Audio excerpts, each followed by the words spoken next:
اعوذ باللہ السمیع العلیم من الشیطان اللعین الرجیم بسم اللہ الرحمن الرحیم الحمد للہ رب العالمین والصلاة والسلام علی سیدنا و نبینا و شفیعنا بالقاسم محمد وآلہ الطیبین الطاہرین المعصومین ولعنۃ اللہ علی اعدائہم اجمعین من یومنا ھذا الی یوم الدین اما بعد فقد قال رسول اللہ صلی اللہ علیہ وآلہ وسلم ذکر علی عبادہ۔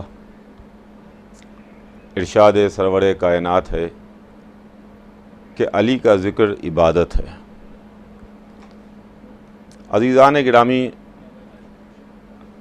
کل میں نے آپ کی خدمت میں اس حدیث مبارک کے ذیل میں کچھ عرض کرنے کی کوشش کی۔ یہ وقت لاک ڈاؤن کا وقت ہے اور ہم سب عزاداران امیر المومنین اس لاک ڈاؤن کے عالم میں اپنے اپنے گھروں پر بیٹھ کے آن لائن اس عبادت میں شریک ہیں جو عبادت ذکر علی کی عبادت ہے، جو عبادت ذکر اہل بیت کی عبادت ہے۔ حضور سرور کائنات کا ارشاد گرامی کہ علی کا ذکر، علی کا تذکرہ عبادت ہے۔ بے شک ذات مولائے کائنات، جس کے سلسلے میں کل میں نے کچھ آپ کی خدمت میں مختصر عرض کیا، آج میں اپنی بات کو آگے بڑھاؤں۔ دیکھیے، کسی بھی انسان کو سمجھنے کے واسطے اگر آپ کسی انسان کے متعلق معلوم کرنا چاہیں، اگر آپ کسی انسان کے متعلق جاننا چاہیں، اگر آپ کسی انسان کے متعلق اس کی بایوگرافی لکھنا چاہیں، تو اس کے متعلق تفصیلی معلومات حاصل کرنے کے واسطے یا تفصیلی معلومات بیان کرنے کے واسطے سب سے پہلے اس کے خاندان کو بتانا پڑتا ہے کہ اس کا خاندان کیسا خاندان تھا، فلاں شخص کس خاندان سے تعلق رکھتا ہے، فلاں شخص کا خاندان کون سا خاندان ہے، فلاں شخص کا خاندان کیا ہے۔ خاندان کے بعد اس شخص کی ذات کے اوپر بات آتی ہے کہ وہ شخص کہاں رہتا ہے، کہاں پیدا ہوا، اس کے ماں، اس کے باپ، اس کے گھر والے یہ کون تھے۔ اس کے بعد اس کی زندگی آگے بڑھتی ہے تو اس کی زندگی پر روشنی پڑتی ہے۔ جب ہم مولا کائنات علی ابن ابی طالب علیہ السلام کو دیکھتے ہیں تو ان کے متعلق معلوم کرنے کے لیے ہم جب ان کے خاندان پر نظر ڈالتے ہیں تو ان کا خاندان وہی خاندان ہے جو خاندان محمد کا خاندان ہے۔ ان کے دادا وہی ہیں جو حضور سرور کائنات کے دادا ہیں۔ ان کے پردادا وہی ہیں کہ جو حضور سرور کائنات کے پردادا ہیں۔ خاندان وہی ہے جو خاندان محمد کا خاندان ہے۔ سلسلہ وہی ہے جو سلسلہ محمد عربی کا سلسلہ ہے۔ اس واسطے کہ مولا علی کے دادا جناب عبد المطلب، جناب عبد المطلب کے والد جناب ہاشم، بہت بڑا نام تھا عرب میں، بہت بڑا نام تھا جناب ہاشم کا عرب میں، جنہوں نے قحط کے زمانے میں جب مکے میں قحط پڑا تھا اس وقت مکے والوں کو کھانا کھلایا، اس وقت ان کے پیٹ میں غذا ڈالی، اس وقت ان کے کھانے اور پانی کا انتظام کیا۔ جس وقت قحط تھا ان کے واسطے کھانا نہیں تھا، وہ بھوک سے مر رہے تھے۔ یہ ہے جناب ہاشم، بہت بڑا نام ہے عرب میں، بہت بڑا خاندان ہے عرب میں۔ اور پھر حضور سرور کائنات نے بھی فخر کیا ہے اپنے ہاشمی ہونے پر، اپنے مطلبی ہونے پر۔ جناب عبد المطلب اور جناب ہاشم، حضور سرور کائنات جو کائنات عالم و آدم کے سب سے بڑے ہیں اللہ کے بعد، وہ اس بات پر فخر کر رہے ہیں کہ ہم ہاشمی ہیں مطلبی ہیں. اگر محمد ہاشمی اور مطلبی ہیں تو علی بھی ہاشمی ہیں مطلبی ہیں. خاندان وہی خاندان ہے جو خاندان محمد کا خاندان تھا. مولا علی کے والد جناب ابو طالب، جنہوں نے احسان کیا ہے اسلام سے پہلے بانی اسلام پر، احسان ابو طالب ہے حضور سرور کائنات پر. جس وقت رسول کمسن صاحبزادے تھے، جس وقت رسول اللہ چھوٹے تھے، جب اعلان رسالت نہیں کیا تھا، آپ ایک یتیم صاحبزادے تھے. اس وقت آپ کے کھانے کا انتظام، آپ کے پینے کا انتظام، آپ کے لباس کا انتظام، آپ کے بستر کا انتظام، آپ کی سیکیورٹی اور حفاظت کا انتظام، یہ سب کون کرے؟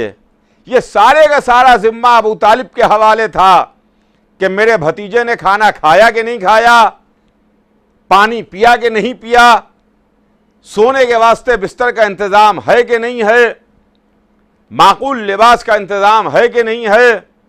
اور جب چہرے سے آثار نبوت ظاہر ہونے لگے اور یہ بات پھیلنے لگی کہ یہ عام بندہ نہیں ہے، یہ عام انسان نہیں ہے، یہ ہمارے جیسا نہیں ہے، تو اس وقت حضور سرور کائنات کی سیکیورٹی کا جس نے انتظام کیا اس کا نام ابو طالب ہے.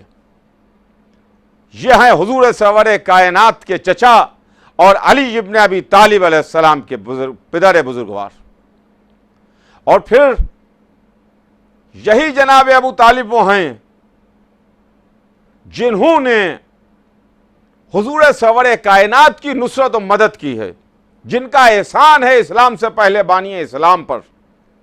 یہ علی کے پدر بزرگوار ہیں. اس کے بعد جب ہم آگے بڑھتے ہیں تو ہم یہ دیکھتے ہیں کہ علی پیدا کہاں ہوئے.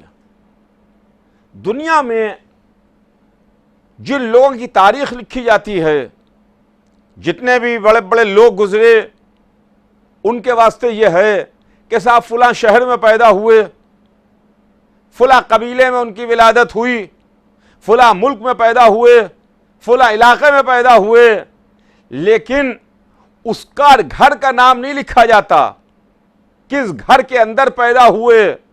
ہاں فلاں قبیلے میں پیدا ہوئے، فلاں شہر میں پیدا ہوئے، فلاں علاقے میں پیدا ہوئے، فلاں ملک میں پیدا ہوئے، لیکن علی اس ہستی کا نام ہے جس کی ولادت کے ساتھ ساتھ اس گھر کا ذکر بھی ہے جس گھر میں علی پیدا ہوئے. وہ گھر کوئی غیر کا گھر نہیں ہے، وہ گھر اس کا گھر ہے جو کائنات کا خالق بھی ہے، کائنات کا مالک بھی ہے.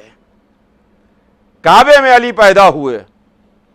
اگر علی کا ذکر کیا جائے تو بہت ناانصافی ہوگی کہ اگر کعبے کا ذکر نہ کیا جائے، اگر کعبے کا ذکر نہ ہو. کعبہ بیت اللہ، اللہ کا گھر ہے. علی کی ولادت کعبے میں ہوئی، علی مولود کعبہ ہے. سلسلہ آگے بڑھا، سلسلہ آگے بڑھا. علی کا بچپن کیسے گزرا؟ کسی کی تاریخ لکھنے کے واسطے اس کے بچپن کے واقعات لکھے جاتے ہیں. علی کا بچپن رسول کے سائے میں گزرا. خود ایک موقع پر مولا نے فرمایا کہ میں رسول کے ساتھ ساتھ اس طریقے سے رہا کہ جیسے اٹھنی کا بچہ اس کے ساتھ ساتھ رہتا ہے.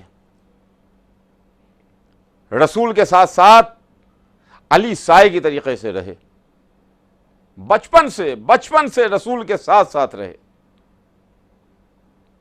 اس کے بعد جب اعلان رسالت ہوا، حضور سرور کائنات نے شمع لا الہ الا اللہ کو روشن کیا، اللہ کو بتایا، اپنے کو پہچنوایا، اپنا مددگار مانگا. جب دعوت عشیرہ میں اپنے خاندان والوں کو بلایا تو اس موقع پر عزیزان گرامی علی ابن ابی طالب علیہ السلام کم سن ہیں. 10 برس کا سن ہے علی کا، 10 برس کا کم سن شہزادہ. بھری محفل میں خاندان والوں کے درمیان، قبیلے والوں کے درمیان کھڑے ہو کر کے اللہ کی وحدانیت کا اعلان کر رہا ہے، رسول کی رسالت کا اعلان کر رہا ہے اور اپنے کو پیش کر رہا ہے کہ یا رسول اللہ میں آپ کی نصرت کروں گا، یا رسول اللہ میں آپ کی مدد کروں گا، یا رسول اللہ میں مشکل موقع پر آپ کے کام آؤں گا۔ مگر یہاں پر قابل غور بات یہ ہے عزیزان گرامی کہ ذرا سا ایک لمحے کے واسطے ٹھہریے اور غور کیجئے کہ علی کی عمر مبارک ہے 10 سال اور حضور سرور کائنات کی عمر شریف ہے 40 سال جب رسول نے اعلان رسالت کیا۔ 40 برس کا ایک مکمل انسان ہے، میچور انسان ہوتا ہے، 10 برس کا بچہ ہوتا ہے، 10 برس کا بچہ ہے، 40 سال کا مکمل اور میچور انسان ہے۔ یہ بچہ کیسا بچہ ہے کہ جو ایک 40 برس کے میچور اور مکمل انسان سے یہ کہہ رہا ہے کہ میں آپ کی نصرت کروں گا، میں آپ کی مدد کروں گا۔ رسول اس کی نصرت و مدد کو ایکسپٹ بھی کر رہے ہیں، قبول بھی کر رہے ہیں، فرماتے ہیں یا علی جس طریقے سے تم نے نصرت کا وعدہ کیا، جس طریقے سے تم گواہی دے رہے ہو کہ اللہ ایک ہے، میں اس کا رسول ہوں، جس طرح تم کہہ رہے ہو کہ میں مشکل موقعوں پر آپ کے کام آؤں گا، تم میرے بعد میرے خلیفہ ہوگے، تم میرے بعد میرے جانشین ہوگے۔ مگر ہم کو یہیں پر تو تعجب ہے کہ رسول نے یہ نہیں فرمایا کہ یا علی بیٹھ جاؤ، تم ابھی کم سن ہو، تم چھوٹے ہو، ابھی تمہاری عمر ہی کتنی ہے۔ کہیں پر کچھ میچور لوگ بیٹھے ہوئے ہوں، انتہائی اہم گفتگو ہو رہی ہو، انتہائی اہم ٹاپک کے اوپر بات چیت ہو رہی ہو، کسی مستقبل کے واسطے پلاننگ ہو رہی ہو، تو اس موقع پر اگر کوئی چھوٹا بچہ آ جاتا ہے تو اس بچے کو ہٹا دیا جاتا ہے، خاموش کر دیا جاتا ہے، چپ کر دیا جاتا ہے، بچے خاموش رہو، موقع آئے گا ضرور تم ہمارے ساتھ گفتگو میں شامل ہونا، مگر ابھی تمہاری عمر اور آ جائے، تم اور بڑے ہو جاؤ۔ لیکن حضور سرور کائنات علی کے وعدے کو، علی کی نصرت کو قبول کر رہے ہیں۔ اس کا مطلب یہ ہے کہ علی عام بچوں کے جیسے بچے نہیں ہیں، بس دھوکہ وہی کھاتا ہے کہ جو ان کو اپنا جیسا سمجھتا ہے، جو اپنا جیسا مانے وہی دھوکہ کھا لیتا ہے۔ اس لیے کہ دیکھنے میں تو علی بچے نظر آ رہے ہیں، مگر حقیقت میں محمد کے عالم انوار کے ساتھی ہیں۔ جب محمد کے سر پر تاج رسالت رکھا جا رہا تھا تو یہی علی تھے کہ جو گواہی کی منزل پر تھے، محمد کی رسالت کے گواہ تھے۔ یہ منزل عزیزان گرامی، یہ مرتبہ ہے، خدا کی قسم یہ منزلت ہے علی ابن ابی طالب علیہ السلام کی۔ پیدا ہوئے اللہ کے گھر میں، پرورش ہوئی آغوش رسول میں، کم سنی میں، بچپنے میں حضور سرور کائنات سے نصرت کا وعدہ کیا، رسول سے مدد کا وعدہ کیا، اور اس کے بعد پوری زندگی سامنے ہے امت کے۔ علی کی زندگی کے ایک ایک واقعات تاریخ میں سنہرے حرفوں میں لکھے ہوئے ہیں کہ جہاں مکے کی زندگی ہے، مدینے کی زندگی ہے، حالت امن ہے، حالت جنگ ہے، شب ہجرت ہے، صلح حدیبیہ ہے، ہر موقع پر، ہر میدان میں، ہر جگہ علی ابن ابی طالب علیہ السلام حضور سرور کائنات کی نصرت و مدد کر رہے ہیں۔ تو کسی کو سمجھنے کے واسطے اس کی زندگی کے واقعات کو جاننا ضروری ہے۔ تو علی کی زندگی مثل آفتاب روشن ہے، سورج کی طریقے سے روشنی دے رہی ہے۔ سلسلہ آگے بڑھا، منزل آگے بڑھی، انسان کا خاندان، اس کے آباء و اجداد، اس کے باپ دادا پردادا، اور اس کے بعد سلسلہ جب آگے بڑھتا ہے تو یہ دیکھا جاتا ہے کہ ان کی شادی کہاں ہوئی ہے، کس گھر میں شادی ہوئی، کس گھر کی لڑکی اس گھر میں آئی۔ ہماری جان فدا اور ہماری جان نثار کائنات عالم و آدم میں اس فضیلت کے اکیلے علی حامل ہیں کہ جن کو معصومہ زوجہ ملی ہے۔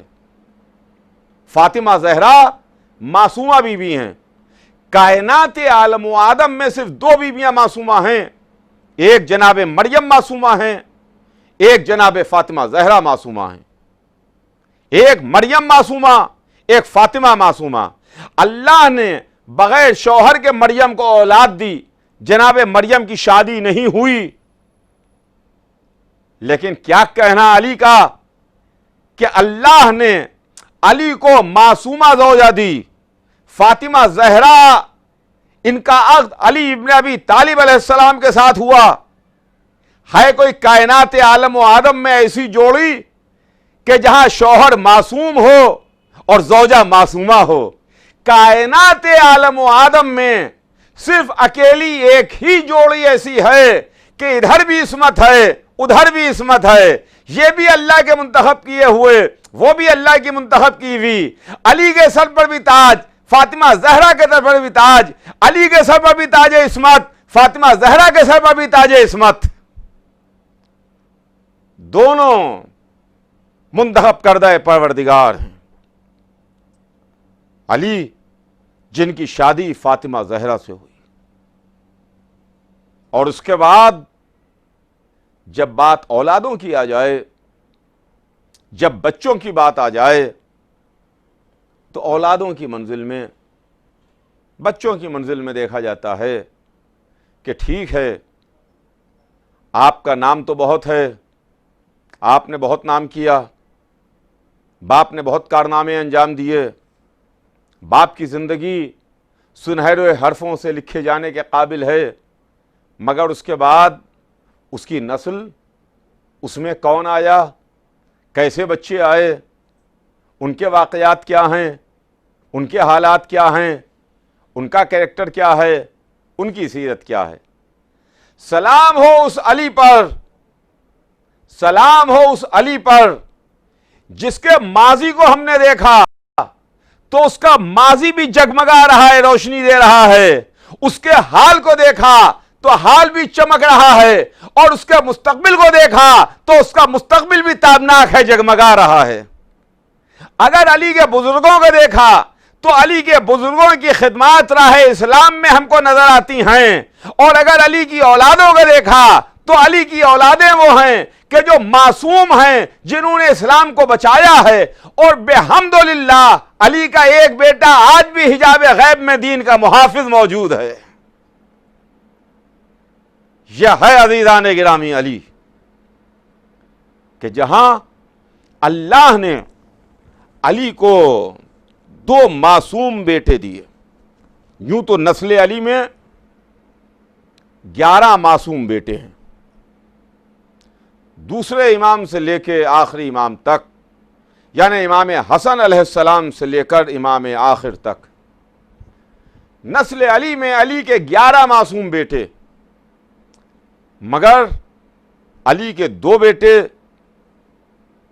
جو جناب فاطمہ زہرا کے بطن سے، جن کی ماں فاطمہ زہرا ہیں، باپ علی مرتضیٰ۔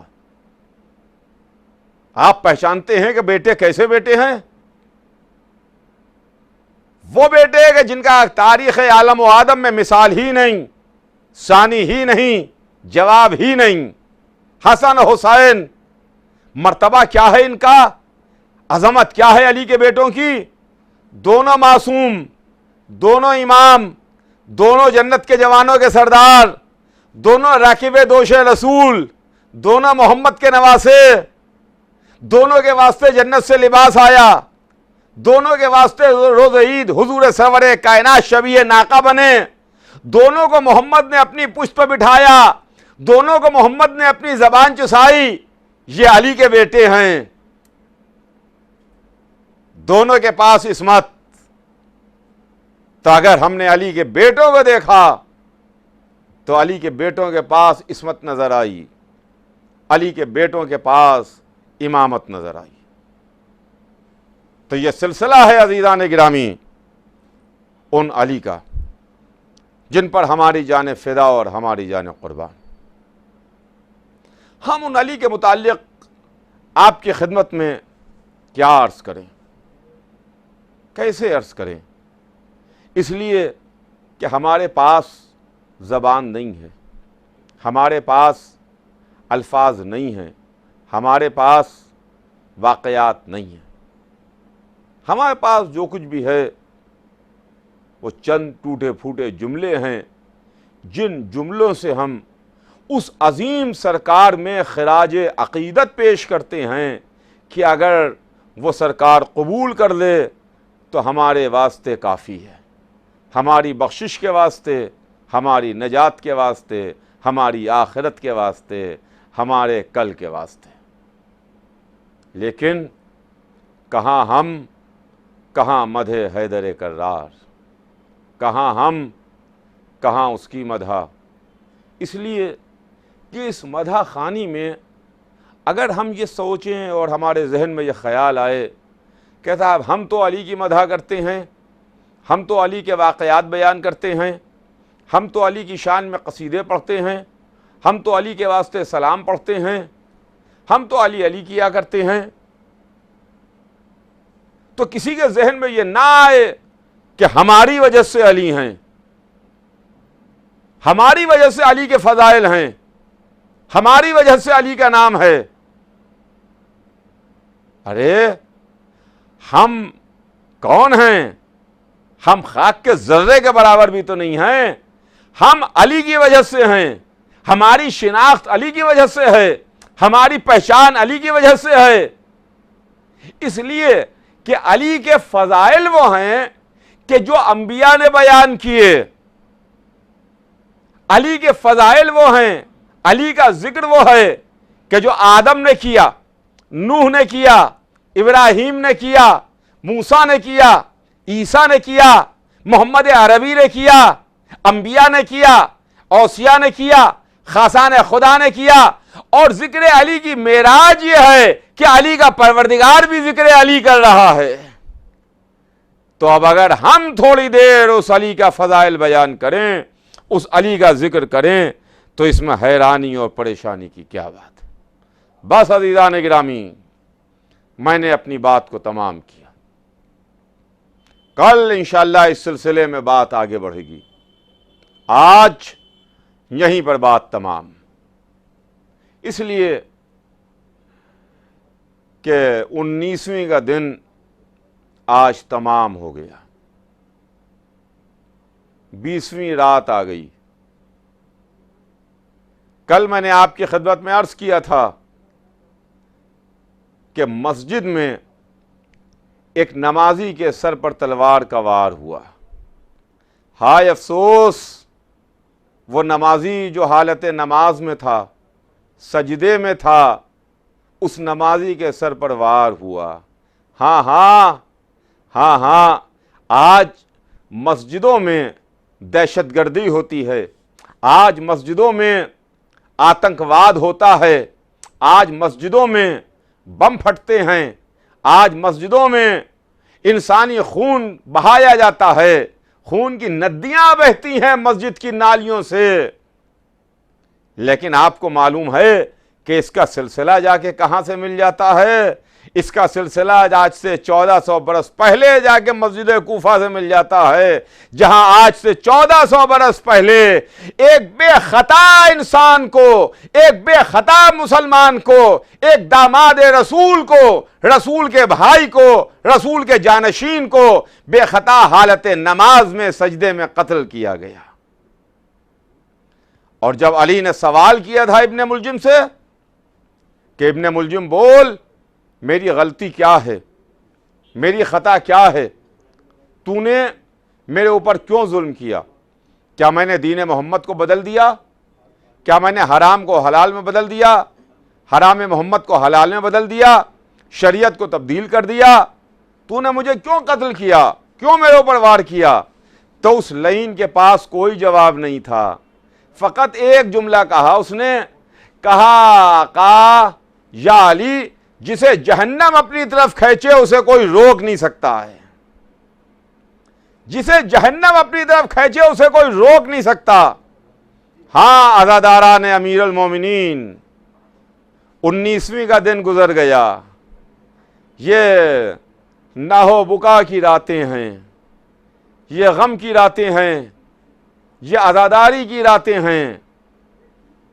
سن 40 ہجری میں 19ویں رمضان سن 40 ہجری کو ابن ملجم نے کہا کہ جسے جہنم اپنی طرف کھینچے اسے کوئی روک نہیں سکتا۔ ابن ملجم جس نے علی کو قتل کیا، علی کو شہید کیا، علی کے سر پر وار کیا، مگر کردار علی میں کوئی ایک عیب بھی نہ نکال سکا، علی کی زندگی میں کوئی ایک واقعہ بھی ایسا نہیں پیش کر سکا کہ جس کے متعلق یہ کہا جائے کہ آپ نے یہ غلط کیا ہے۔ سن 40 ہجری کے بعد جب سن 61 ہجری کا زمانہ آیا، حسین کربلا کے میدان میں تھے، عاشورے کا دن تھا، 10 محرم سن 61 ہجری، عصر کے قریب حسین پسر سعد سے مخاطب ہوئے، اے پسر سعد، تو مجھ سے کیوں لڑ رہا ہے؟ کیا میں نے حلال محمد کو حرام کر دیا؟ کیا حرام محمد کو حلال کر دیا؟ دین کو بدل دیا؟ مذہب کو تبدیل کر دیا؟ قرآن میں ترمیم کر دی؟ تو مجھ سے کیوں لڑ رہا ہے؟ کیا وجہ ہے؟ تو وہ لعین گھوڑے کی رکابوں پر زور دے کے اونچا ہوا اور اس نے کہا، یا حسین بغضا لابیک، میں آپ کے باپ کی عداوت میں آپ سے لڑ رہا ہوں، آپ کے باپ کی دشمنی میں لڑ رہا ہوں۔ یہ بھی امامت کے کردار کا معجزہ ہے کہ نہ علی کا قاتل علی کے کردار میں کوئی عیب نکال سکا، نہ حسین کو قتل کرنے والا حسین کے کردار میں کوئی عیب نکال سکا۔ ہاں عزیزان گرامی، بس 2 آنسو نکل جائیں اور بات تمام ہو جائے۔ آج کا دن بیٹیوں نے رو کے گزارا، بیٹے رو رہے تھے، بیٹیاں رو رہی تھیں، زینب بے قرار تھیں، ام کلثوم تڑپ رہی تھیں، علی کے بیٹے آنسو بہا رہے تھے۔ پورا دن گزرا اور جب افطار کا وقت آیا اور دسترخوان پر روٹی اور نمک رکھا گیا اور علی کے سامنے جام شیر پیش ہوا تو مولا علی نے امام حسن کو بلایا اور کہا، میرے لال، تمہیں میرے حق کی قسم ایسا ہی ایک جام شیر لے جا کے قاتل کو دے دو، میرے قاتل کو ایسا ہی جام شیر دیا جائے۔ اللہ اکبر! ہے کوئی ایسا گھرانہ، ہے کوئی ایسا انسان، ہے کوئی ایسی شخصیت کہ جو اپنے قاتل کو بھی ویسے ہی جام بھجوا رہی ہے جیسا اس کے واسطے آیا ہے؟ کہا، میرے لال، تمہیں میرے حق کی قسم ایسے ہی جام شیر قاتل کو لے جا کے دے دو۔ لیجئے، ویسے ہی جام شیر ابن ملجم کو بھی لے جا کے دیا گیا۔ میں کہوں گا، یا علی، کوفے والوں سے وصیت کرتے جائیے، اے کوفے والوں، کربلا میں 6 مہینے کا علی اصغر اپنے باپ کے ہاتھوں پر پیاسا تڑپ رہا ہوگا۔ کاش کوئی ایسا نہیں ہے جو علی اصغر کے گلے میں 2 قطرے پانی کے ٹپکا دے۔ بچہ پیاس سے تڑپ رہا ہے، بچہ پیاس سے بے قرار ہے۔ ہاں عزیزان گرامی، 20ویں رمضان کی رات ہے، علی اپنے بچوں سے اپنے اولادوں کو تسلی دے رہے ہیں، سمجھا رہے ہیں، اور اسی میں وہ منزل بھی ہے کہ جب علی نے ایک بات فرمائی اور یہ فرمایا کہ دیکھو، اب میں تمہارے درمیان سے جا رہا ہوں، اب تمہارے درمیان سے اٹھ رہا ہوں، اب بہت دن تک میں تمہارے ساتھ نہیں رہوں گا۔ ہاں، میں کل تمہارے واسطے تمہارا ساتھی تھا، آج تمہارے واسطے عبرت ہوں، کل تمہارے درمیان نہیں رہوں گا۔